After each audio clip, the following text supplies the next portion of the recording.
As Christians, how are we to respond to our enemies?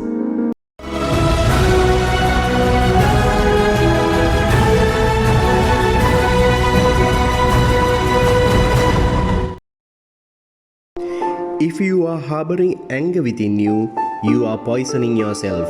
If you keep anger, resentment, hatred, and grudges within you for an hour, then take your blood test. You will see the chemical changes within your own blood. When you get extremely angry with someone, it is like you drink some poison and expect another person to die. When some people are hurt or offended, they get enraged. And deep within them, they are burning because they are planning to take revenge. When you try to do tit for tat, it will not make you feel better. Instead, it might make you feel worse. Hatred and hurt feelings boiling inside you could backfire as mental trauma.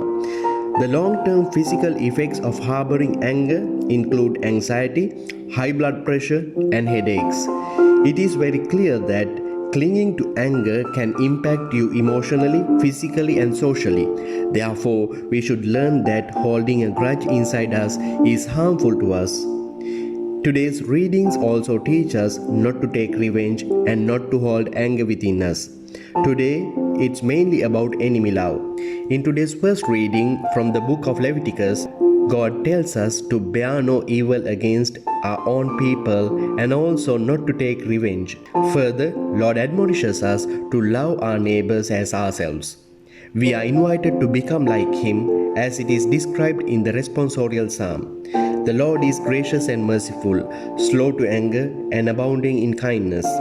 In the Gospel today, Jesus teaches us how to treat our enemies. Jesus is addressing a group of people who have inherited a culture of hatred and vengeance, a culture of eye for an eye and a tooth for tooth from their ancestors. First, Jesus tells us how to interact with the persons who hurt us. Jesus says, if anyone hits you on the right cheek, offer him the other as well. In real life, if you slap someone with the left hand, you will slap on his right cheek. But when that person turns his left cheek, it is difficult to slap with the same left hand. So, turning the other cheek has a more spiritual meaning. It is to respond with a friendly and forgiving attitude. This gospel passage shows us certain characteristics of a person who could become our enemy. Those who hate you, those who curse you, those who slap you, those who forcefully take your cloak, those who force you to do certain things, those who want to borrow things that you want, finally, those who persecute you. Then, Jesus teaches us how to respond to these people. First, Jesus wants us to pray for them. We invite God's presence between us and our enemy, and we ask for power to forgive and bless them. Moreover, Jesus wants us to practice sacrificial love towards our enemies. He is asking us to allow our persecutors to take things from us, to allow them to go on with their rage, and to allow them to persecute us. This is the unconditional love Jesus displayed while He was hanging on the cross. He forgave and loved those who were putting Him to death. Today, how are we to practice enemy love? In our life, we encounter difficult persons and people who are always against our views. Rather than cursing them, we are to see them as a blessing from God.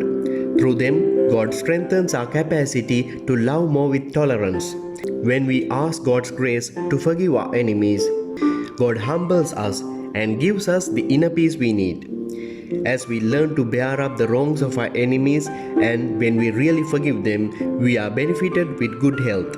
We can be free from most of the ailments because there are no grudges within us. Therefore, let us ask God's grace and wisdom for us to practice the enemy love.